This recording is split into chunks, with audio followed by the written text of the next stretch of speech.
ایک بزرگ تھے، یہ نہر کنارے وضو کر رہے تھے، تو کئی دنوں کے فاقے تھے۔ کیا دیکھا کہ پانی کی سطح پر بہتا ہوا ایک خوش نما سیب آیا، تو اشتہا غالب ہوئی، اس کو پکڑا اور کھا لیا۔ جب کھا چکے تو پھر خیال آیا یہ تو میرا تھا ہی نہیں، یہ تو مال لقطہ تھا، تو میں نے اس کو کھا لیا، اب اس کا مالک کیسے ملے؟ جس سمت سے پانی آ رہا تھا اس سمت سفر شروع کر دیا۔ کئی دنوں کی مسافت کے بعد دیکھا کہ ایک باغ ہے جس کی شاخیں اس پانی کی طرف لٹک رہی ہیں۔ سمجھ گئے کہ یہیں سے گرا ہوگا اور میں نے کھا لیا۔ خیر باغ میں پہنچے، مالک سے ملے، کہا کہ یوں میں نے ایک سیب کھا لیا ہے اور میرا غالب گمان یہ ہے کہ اس باغ کا وہ سیب تھا، تو میں معافی مانگنے آیا ہوں، یا پھر بتائیں کہ اس کا ہرجانہ کیا ہوگا۔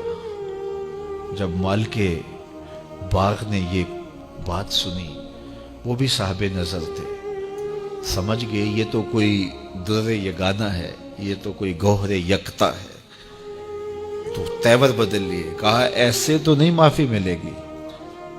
کہا حضرت کیسے ملے گی؟ کہا 12 سال تک میرے باغ کی گوڈی کرنا پڑے گی۔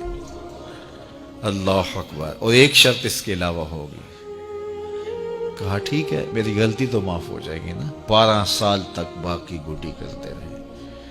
ایک دن فرمانے لگے وہ صاحب باغ جو تھے کہ اب سیب توڑ کے لاؤ، مہمان آئے ہیں۔ تو وہ سیب توڑ کے لائے تو وہ کچے ہی تھے۔ تو کہا تم 12 سال ہو گئے ہو سیبوں کے باغ میں رہتے ہوئے، تمہیں پتہ نہیں کہ کچے سیب اور پکے سیب کیسے ہوتے ہیں؟ کہا حضرت مجھ سے قسم لے لیجئے 12 سال میں ایک دفعہ بھی نظر اٹھا کے سیبوں کی جانب نہیں دیکھا۔ ایک سیب کھایا تھا، میں تو اس کی سزا بھگت رہا ہوں، میں تو گوڈی کرتا ہوں، اوپر کبھی نظر بھی میں نے نہیں اٹھائی۔ سینے سے لگا لیا، کہا ایک شرط تمہاری پوری ہو گئی، اب دوسری شرط ہے کہ میری ایک بیٹی ہے جو آنکھوں سے نابینا ہے، کانوں سے بہری ہے، بول سکتی نہیں، اور وہ اپاہج بھی ہے، چل بھی نہیں سکتی، اس سے تمہارا نکاح کرنا چاہوں گا، اگر تمہیں قبول ہے تو معافی ہو جائے گی۔ کہا ٹھیک ہے جی قبول ہے، میرا گناہ معاف ہو جائے، میں زندگی کاٹ لوں گا، کوئی بات نہیں ہے۔ خیر نکاح ہو گیا۔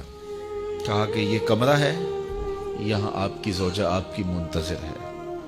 جب وہاں گئے تو ایک خوبرو دوشیزہ منتظر تھی، تو فوراً پلٹے کہ میں غلطی سے کسی اور کمرے میں آ گیا ہوں۔ پلٹتے ہوئے دروازے کی چوگاٹ سے سر پھٹ گیا، خون بہنے لگا۔ جب باہر آئے تو صحن میں پہنچے تو وہ بزرگ وہاں تھے۔ کہا کیا ہوا؟ کہ حضرت ایک غلطی کی سزا اتنی کاٹی، اب کہیں دوسری غلطی نہ ہو جائے۔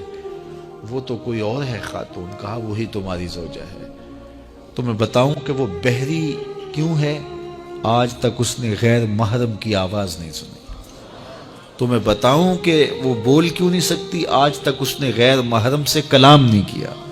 اندھی اس طرح ہے، آج تک اس نے غیر محرم کو نہیں دیکھا، اور اپاہج اس طرح ہے، چل کے کبھی گھر کی دہلیز سے گئی نہیں ہے۔ تو اس خاتون کا جب نکاح ہوا اور پھر ان سے اللہ نے ان کو ایک بچہ دیا جس کا نام ہے الشیخ عبد القادر جیلانی۔